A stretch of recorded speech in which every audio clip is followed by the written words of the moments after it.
Olá, sejam todos bem-vindos a mais uma Escola Bíblica Dominical. Hoje estaremos dando início ao nosso quarto trimestre de 2020, revista aí nova. Estaremos estudando sobre o livro de Jó.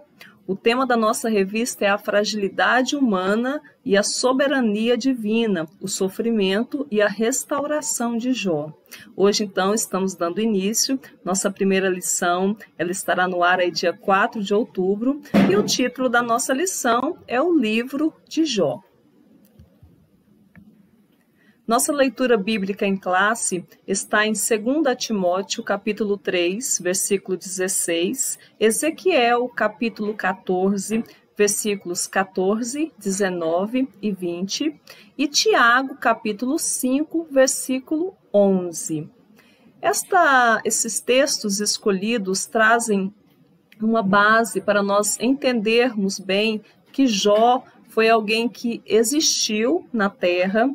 Muitos acreditam que Jó é um personagem que não existiu, mas sim, Jó é um personagem real, existiu na Terra, e o livro de Ezequiel vai falar isso, o próprio Deus citando o nome de Jó, Deus colocando o nome de Jó do lado de Noé, que nós conhecemos bem, e do lado de Daniel, que nós também não temos dúvida de que existiram. E aí Deus falando desses três personagens, que eram homens justos, homens íntegros, e por conta de algo que Deus estava fazendo com a nação pecadora, a nação idólatra, ainda que esses três homens estivessem ali no meio, orando e clamando, eles só salvariam-se a si mesmos. Então Deus mostrando, podemos entender aí que eram homens íntegros e realmente que eram pessoas reais, que existiram mesmo sobre a terra. Tenha sempre em mãos, gostamos sempre de dizer, a sua Bíblia, papel, caneta e a sua revista. Hoje, então, estamos começando a trabalhar com essa revista aqui, A Fragilidade Humana e a Soberania Divina. Que Deus venha nos abençoar e nos ensinar bastante, em nome de Jesus. Vamos, então, para os nossos objetivos da nossa lição. Os objetivos da nossa lição são três. Mostrar que, a partir das evidências internas do livro, é possível conhecer o contexto no qual Jó viveu. Especificar o gênero literário e de que forma esse conhecimento ajuda na compreensão do livro de Jó. Quando nós vamos ler um livro da Bíblia, nós precisamos sempre ter em mente o que o autor quis passar ali, qual foi a forma como ele escreveu, que estilo ele escreve, para que a gente venha entender. É importante nós conhecermos a maneira do autor se apresentar, para a gente então vir a poder captar mais do livro. Todos os livros da Bíblia, quando nós vamos ler, nós precisamos fazer esse estudo aí. Quem foi que escreveu? Ainda que o autor seja um autor desconhecido, mas nós precisamos também tentar entrar ali na mente do autor, entender como é que ele se apresenta. Nós lemos, por exemplo, as cartas paulinas, então nós entendemos como é que Paulo expressa suas ideias. Quando nós lemos, por exemplo, as cartas que Pedro escreve, é de uma outra forma, de uma visão. Tudo é inspirado por Deus.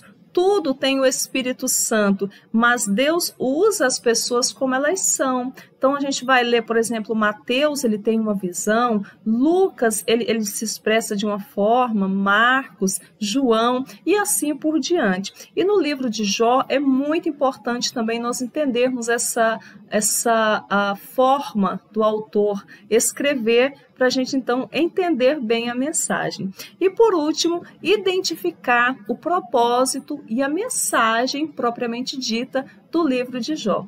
Vamos então para a nossa lição. Tópico número 1, nós vamos falar da autoria, local e data do livro de Jó. O autor de Jó, vamos começar com isso aí.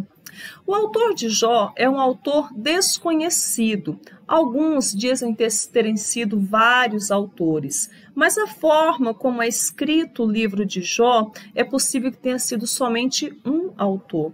Alguns dizem que pode ter sido Moisés, outros dizem que podem ter sido Salomão, nós não sabemos. Alguns até dizem que pode ter sido o próprio Jó, não sabemos, mas o fato é que o autor ele tem uma linguagem própria, do início ao fim, e quando nós entendemos essa maneira como ele escreve aí, a gente passa a entender melhor o livro. A pessoa histórica de Jó, isto é, Jó, né? O homem Jó. Alguns dizem que Jó não existiu. Mas aí nós vamos lá em Ezequiel capítulo 14, versículo 14. São palavras do próprio Deus usando a vida de Ezequiel nesse momento. Está dizendo assim, ó, ainda que se estivessem no meio dela, isto é, de uma cidade, né? O contexto está falando de uma cidade, estes 3 homens, Noé, Daniel e Jó, eles, pela sua justiça, livrariam apenas a sua alma, diz o Senhor Jeová. Esse capítulo 14 de Ezequiel é um capítulo muito interessante, porque Deus está falando das nações que adoram ídolos e que colocam os ídolos na frente de Deus, sendo mais poderosos do que Deus. E aí o castigo ele vem para essas nações, para estes povos, e ainda que se esses 3 homens, sendo homens justos, homens íntegros, dissessem para Deus, Deus, não castigue essas nações, eles só salvariam a si mesmos. E aí se você for ler lá em Ezequiel, tem momento que Deus vai dizer assim, eu juro pelo meu nome. Então, realmente são palavras de Deus. É uma forma clara de nós entendermos que, de fato, Jó é uma pessoa mesmo, foi uma pessoa, existiu, né? Assim como Noé, assim como Daniel e como todos os outros personagens bíblicos. Não podemos olhar e dizer assim, não, essa pessoa que não existiu. Sim, ele existiu sim, e o livro dele vai nos trazer grandes ensinamentos. Toda essa mensagem vai nos trazer grandes ensinamentos. A terra de Jó, sim, a terra onde Jó morava. Terra de Uz, uma cidade murada e com portões no deserto da Arábia. Sim, é um lugar que existe, né? Nós sabemos que existe esse país, a Arábia Saudita, e era exatamente lá onde ficava essa terra, terra de Uz. Daqui a pouco nós vamos ver o momento, né, de Jó, essa época aqui no item 4, e nós vamos entender que ele vive no período patriarcal. Por que nós sabemos disso? Pela forma onde mostrava as riquezas das pessoas. Ao lermos o livro de Jó, nós vamos entender que ele tinha muitas cabeças de gado. E uma pessoa, nesta época, aqui nesse período patriarcal, ele era considerado rico exatamente por essas questões, por ter muito gado, né? Muita cabeça de gado. Se nós fôssemos tentar colocar Jó na Bíblia, num sentido cronológico, né? Porque a Bíblia ela não é escrita, não está para nós num sentido cronológico. Então, Jó, ele estaria mais ou menos, isso aqui é mais ou menos, entre os capítulos 11 e o capítulo 12 do livro de Gênesis. Se você reparar bem, o capítulo 11 de Gênesis, ele vai falar da Torre de Babel. Todos os homens falavam a mesma língua e eles então se levantaram para construir aquela torre. Deus então confundiu as línguas daqueles homens. A partir daí foram surgindo várias nações, né? E depois desse capítulo 11, nós já chegamos no capítulo 12, que é o capítulo onde Deus chama Abraão. Então, nesse período, do capítulo 11 até o capítulo 12, passaram-se muitos anos. Aconteceram grandes coisas, grandes eventos. Então, se nós fôssemos tentar colocar ele encaixadamente, de uma maneira cronológica, ele estaria dentro desse momento, aqui entre os capítulos 11 e os capítulos 12 do livro de Gênesis. Então, exatamente nesse período aí, foi o período que Jó viveu. Nosso segundo tópico vai falar da estrutura literária do livro de Jó. Prosa e poesia. É um livro um pouco diferente para ser lido. Quem já leu todo o livro de Jó vai saber disso bem, pois o texto é uma combinação prosa, depois vem poesia e depois prosa novamente. Como é que faz? Quando no início do livro, bem no início lá, nós temos uma linguagem que é em prosa. Depois, no meio e a grande parte, a maior parte do livro, nós temos uma poesia. Então, ele precisa ser lido desta maneira, como uma poesia. E depois, ao final, temos uma prosa novamente. Então, no início do livro é uma prosa, o meio do livro, que é a maior parte, vai ser essa poesia, e ao final, mais uma prosa.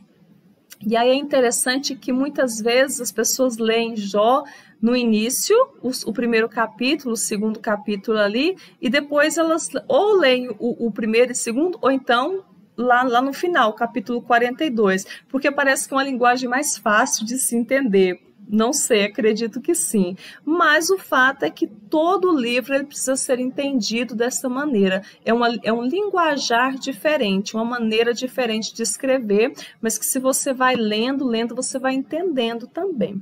Como é que ele é organizado, esse livro? Na parte central do texto é a poesia, Nós temos um monólogo de Jó, isto é, Jó conversando, Jó falando, e Jó fala tanto, no início ali daquele seu monólogo.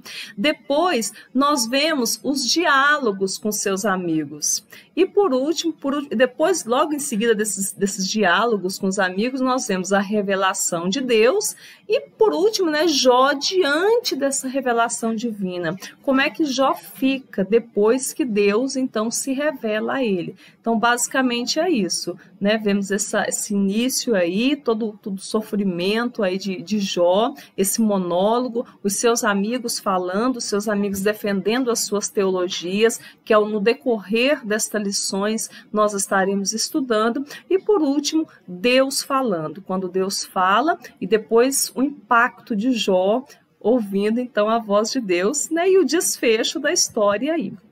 Abundância de figuras de linguagem, sim, tem bastante. O texto é cheio de metáforas, O texto é vivo. O leitor ele tem que entrar na história para ele entender o livro de Jó. Então, Jó ele emprega muito essa linguagem, assim, justamente para nos colocar dentro da história. E ele tem uma parte muito interessante que eu gosto. Jó capítulo 14 vai falar da árvore. Ele faz uma comparação, porque a árvore, ainda que ela seque, há esperança para ela, porque ao cheiro das águas ela tornará a brotar. E aí ele vai fazer essa comparação com o homem, sobre a natureza frágil do homem. Então ele tem muito isso, é uma linguagem que você entra na história. É muito interessante o livro de Jó, e eu aconselho a todos a lerem com a estrutura do livro. Vamos lá, vamos ver direitinho aqui como que é essa divisão, bem aqui do livro de Jó.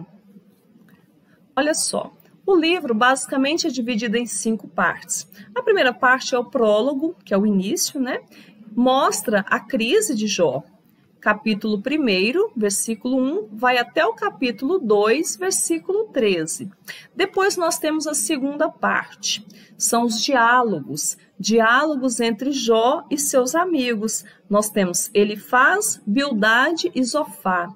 É uma busca de uma resposta humanista. São teologias que eles empregam ali, e são teologias que às vezes muitas pessoas estão defendendo aí sem saber, e estão buscando respostas, Ao longo dessa revista nós estaremos falando muito sobre isso aí, sobre esses entendimentos desses 3 amigos de Jó.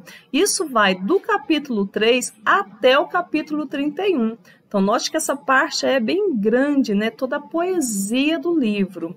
Depois, nós temos o discurso de Eliú, sim, um 4º amigo de Jó, que também vai começar a falar. Aqui surge o começo do entendimento. Esse discurso de Eliú também é bem extenso, que ele vai do capítulo 32 até o capítulo 37.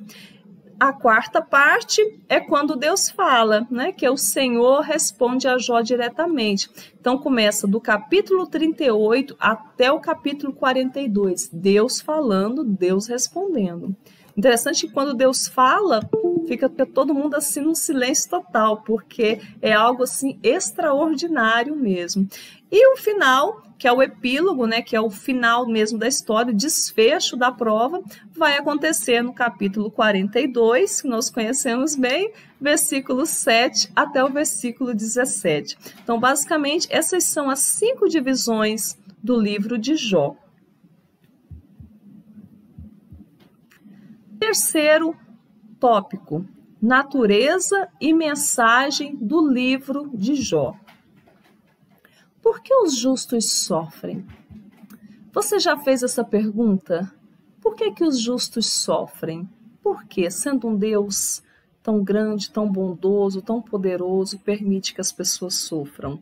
Essa é uma questão em que muitos levantam essa pergunta, né? Por quê? Por que, Senhor Deus, que os justos sofrem? Algumas coisas nós já podemos, até aqui nesse momento, começar a falar de um Deus que permitiu a Satanás que tocasse na saúde, tocasse nos bens de Jó, porque Deus sabia da fidelidade de Jó, de como que Jó era. Deus não permite que aconteça algo conosco que nós não suportemos. Deus, ele sabe, Deus, ele nos conhece. Então, esse é um princípio que eu acho que é muito interessante, que Deus permitiu, porque Deus conhecia. Deus tem o controle de tudo. Por que algumas pessoas sofrem? Deus também é poderoso para nos dar liberdades de escolhas. E nós temos a opção de dizer sim e dizer não. Tudo me é lícito, mas nem tudo me convém.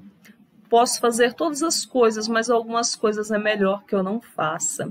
Jó decidiu ser fiel a Deus. Jó fez uma escolha. E Jó fez uma escolha não por um Deus que dava tudo a ele, mas por um Deus que é na vida dele. Porque Deus, nós não podemos olhar para Deus como um Deus que faz, Deus que tem, mas um Deus que é, né? Que é muito maior.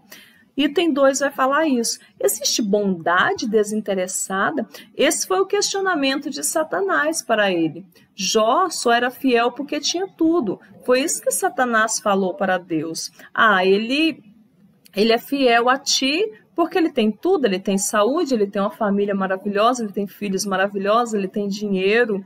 E, no entanto, Deus permitiu que o inimigo tocasse em Jó para mostrar também que a Deus, ele quer mais de nós, ele quer que nós o adoremos, né, em espírito e em verdade, pelo que ele é, não pelas coisas que ele nos dá. E Jó foi esse exemplo de integridade, de fé, de paciência. Jó é conhecido pela sua paciência, por ter enfrentado todo aquele período ali de dores, né, de angústia, mas Jó venceu. Então, mostra que Jó vence. Na leitura que nós fizemos no início de Tiago, Tiago vai dizer que valeu a pena a paciência de Jó, porque ele foi honrado, e ele foi muito honrado. Se nós quisermos ser honrados nessa terra, nós temos que ter paciência, e nós teremos que saber passar por esses momentos difíceis. Uma pessoa que não quer passar por luta, uma pessoa que não quer passar por dificuldades em nenhum momento, então ela não vai ter como ela pedir uma honra ou uma dupla honra, porque a honra ela só vai fazer sentido na vida daquele que perdeu. Se a pessoa não perdeu nada, o que ela vai ser honrado na vida dela? O que será devolvido na vida dela? Né? A restituição é exatamente uma devolução. Sabemos que Deus é maravilhoso, Deus não vai devolver as mesmas coisas, mas Deus devolve melhor, Deus devolve o dobro. Então, que fique aí para nosso pensamento, nossa meditação, né? Jó foi honrado, Jó recebeu o dobro, porque Jó passou por esta prova. Pode um homem compreender Deus? É também essa pergunta, né? Você acha que nós podemos compreender Deus? Você acha que é possível alguém compreender Deus? Meu Deus! Jó não compreendeu, mas experimentou Deus, viveu, teve a experiência com Deus. Isso foi suficiente para mudar a sua vida. Às vezes nós queremos ficar entendendo aí o que Deus está fazendo e perguntamos e questionamos, e muito melhor é você viver Deus, é viver na vontade de Deus, é experimentar o que Deus tem na sua vida. Às vezes buscamos tantas respostas e perguntamos, e aí, no entanto, muito melhor é experimentar esse Deus que é vivo. A mente de Deus, ela não é para ser entendida, nós nunca vamos entender, porque Deus é superior, nós somos finitos, Deus é infinito, né? Então é impossível tentar entender a Deus. Jó definitivamente compreendeu que muito melhor foi ter conhecido a Deus do que ficar tentando entender o que Deus faz, por que Deus faz daquela forma. Chegando aqui à conclusão da nossa aula, hoje então a nossa aula basicamente ela foi para dar essa introdução ao livro de Jó, né, as divisões do livro de Jó, os assuntos mais profundos de dentro do livro de Jó, eles acontecerão nas nossas próximas aulas. Com certeza vai ter muita coisa boa aí, vamos aprender bastante aí sobre o livro de Jó. Eu trouxe então algumas perguntas aqui, onde cite uma passagem bíblica que mostra que Jó foi uma pessoa real. Nós temos aí pelo menos alguns versículos que são citados o nome de Jó fora do livro dele. Então, se você desejar colocar aqui embaixo nos nossos comentários, coloque aí uma passagem que mostra que realmente Jó foi uma pessoa real. Onde é que está essa passagem bíblica falando sobre isso, hein? Em sua opinião, por que Deus permite o sofrimento? Como é que você considera isso aí? Você já pensou nisso? Você já passou por algum sofrimento e você meditou por que aquilo ali estava acontecendo? É importante pensar nisso? Não vale a pena pensar? Como é que você considera? Isso é uma pergunta de opinião mesmo. Se você desejar também, né, colocar aí a sua opinião, por que as pessoas sofrem, por que Deus permite, como é que você enxerga essa situação? Amém? Chegamos então ao final da nossa revista, ou melhor dizendo, da nossa aula. E eu quero agradecer a todos que participaram, que estão sempre aí participando conosco. Que Deus abençoe a sua vida, que o Espírito Santo continue falando. Leia o livro de Jó. O livro de Jó é um livro maravilhoso, tem 42 capítulos, rapidinho dá para ler aí. E aí vai lendo, vai voltando aonde você não entendeu bem, anote as suas dúvidas. É maravilhoso o texto, vale a pena nós lermos. Assim como o livro de Eclesiastes, que é um livro na categoria sapiencial, como Provérbios também, que tem esse estilo sapiencial, livro de sabedoria, um livro que trata das coisas humanas. Jó também tem esse estilo. Então nós vamos entender muito mais da natureza humana quando nós lermos esses livros. Eu acho que vale a pena para todos nós. Nós precisamos cada dia mais buscar conhecer o ser humano, conhecer da natureza humana. É necessário para que nós vivamos melhor, inclusive com os nossos semelhantes. Então, fica aí, né, minha dica. Que Deus abençoe a todos e nos vemos então na nossa próxima aula.